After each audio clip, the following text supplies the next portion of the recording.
जो आतंकवादी अतिवादी तत्वों को सपोर्ट किया, और हम्म। अब उन्हें लगता है कि उसका कोई लाभ नहीं मिलने वाला है, उसका खामियाजा उन्हें भुगतना पड़ सकता है और भारत इसी से और खमियाजे से अमेरिका से बचने भी। के लिए अब उन्होंने ये यू टर्न ले लिया। कर्नल सोढी, जिस तरीके से डोनाल्ड ट्रंप जीते, एलॉन मस्क ने उनको लेकर पहले से ऐसी संभावना जताई थी कि हाँ डोनाल्ड ट्रंप जीत रहे हैं, और वो सपोर्ट तो खुलकर कर ही रहे थे।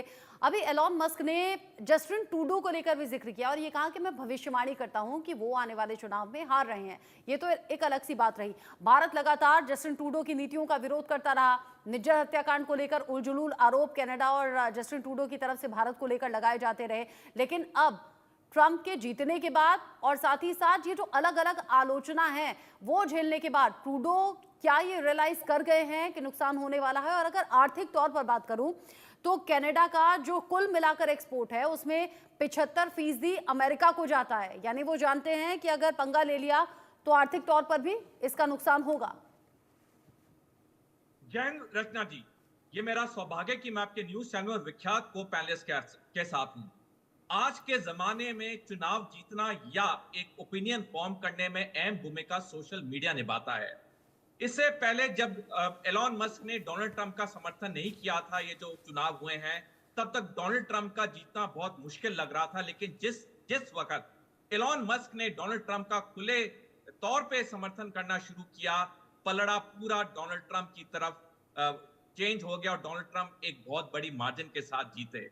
अभी भी एलॉन मस्क का कहना कि जस्टिन ट्रूडो अगले आम चुनाव कनाडा में नहीं जीतेंगे, ये इससे सही साबित होगा, क्योंकि सोशल मीडिया की भूमिका बहुत अहम है। सोशल मीडिया वो चीजें पकड़ सकता है जो कि प्रिंट मीडिया या इलेक्ट्रॉनिक मीडिया नहीं पकड़ सकता, और क्योंकि सोशल मीडिया की रीच बहुत बड़ी है, इंसान ज्यादा टाइम सोशल मीडिया पे रहता है। जस्टिन ट्रूडो को पता होना चाहिए कि जो उन्होंने पिछले 3 साल में, जब से वो सत्ता में है, उन्होंने जो गलत नीतियां अपनाई, जो उनके गलत नियत थे, चाहे भारत की तरफ चाहे दूसरे अन्य देशों की तरफ, अब उनका समय पूरा होता जा रहा है। अब वो कुछ महीने के मेहमान हैं सत्ता में, और जब अक्टूबर 2025 को कनाडा में आम चुनाव होंगे, उसमें जस्टिन ट्रूडो को बहुत बड़ी हार देखनी पड़ेगी।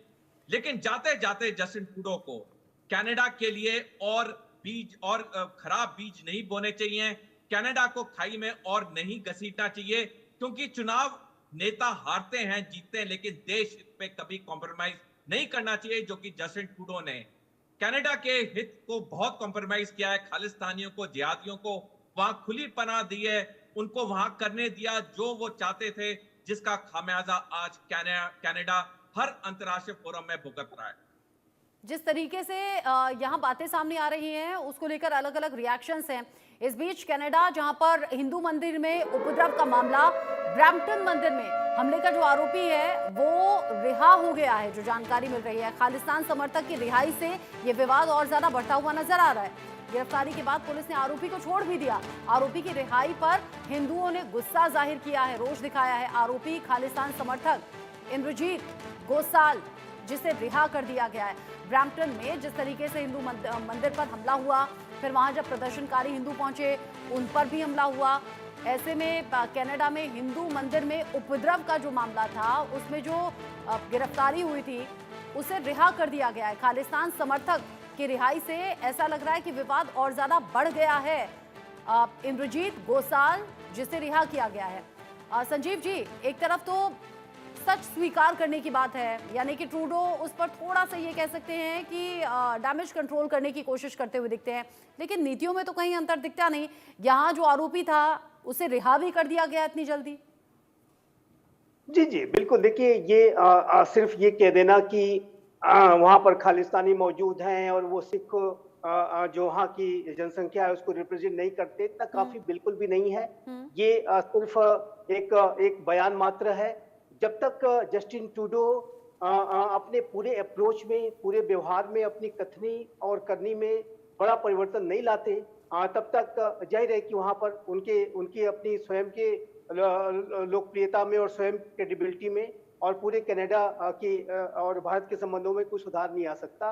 एक बात बहुत स्पष्ट है, मैं यहाँ पर अवश्य जिक्र करना चाहूंगा कि एक तरफ तो ये जो जो खालिस्तानी आतंकी अतिवादी हैं, उनको ये एक तरीके का डिफेंड करने का कार्य करते हैं, फ्रीडम ऑफ एक्सप्रेशन के नाम पर, वैल्यूज के नाम पर, इत्यादि इत्यादि। और वहीं दूसरी तरफ हमारे जो विदेश मंत्री श्री एस जयशंकर के द ऑस्ट्रेलिया टुडे को दिए गए इंटरव्यू को जिस तरीके से कनाडा में ब्लॉक कर दिया जाता है, उससे जो जस्टिन ट्रूडो की सरकार के जो वैल्यूज वगैरह को लेकर के भी जो उनके डबल स्टैंडर्ड्स हैं, उसका पता चलता है। आतंकियों के तो फ्रीडम ऑफ एक्सप्रेशन का तो वो ध्यान रख रहे हैं, लेकिन हमारे विश्व के सबसे बड़े लोकतांत्रिक राष्ट्र के विदेश मंत्री के फ्रीडम ऑफ एक्सप्रेशन को वो ब्लॉक कर रहे हैं।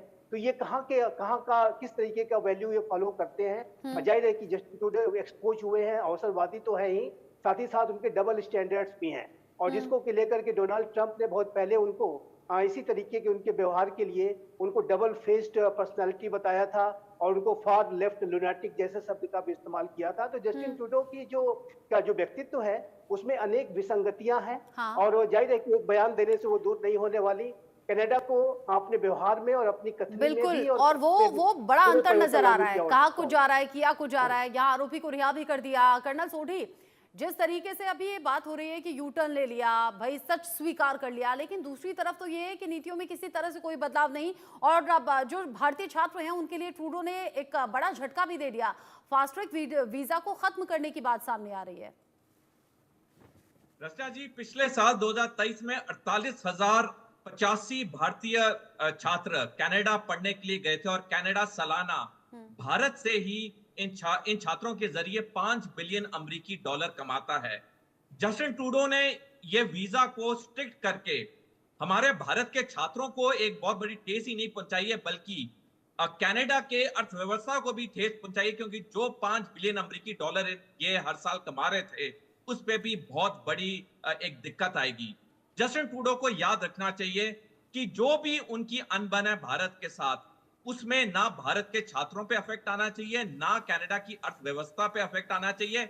लेकिन क्योंकि जस्टिन ट्रूडो सत्ता के लिए इतने भूखे हो चुके हैं, उन्हें ना कनाडा का हित दिख रहा है, ना उन्हें भारत के छात्रों का हित दिख रहा है, उन्हें बस एक ही चीज दिख रही है, सत्ता में रहना। और ये जैसे मैंने पहले बताया रचना जी, ये कुछ चंद महीनों के मेहमान है वहां पे प्रधानमंत्री के तौर पे। जब अगले आम चुनाव हो गए, इन्होंने बहुत भारी मार्जिन से इन्होंने हार देखनी है। हाँ। एक हिंदी में कहावत है, डूबते को हर तिनके का सहारा। तो बस जस्टिन ट्रूडो हर मुमकिन कोशिश कर रहे हैं कि मैं वापस सत्ता में आ जाऊं, लेकिन वो कोशिशें भी सिर्फ दिखावे के तौर पर ही सामने आ रही हैं। कर्नल सोढी, संजीव श्रीवास्तव जी, बहुत शुक्रिया आप दोनों का इंडिया न्यूज को वक्त देने के लिए, हमारे साथ जुड़ने के लिए।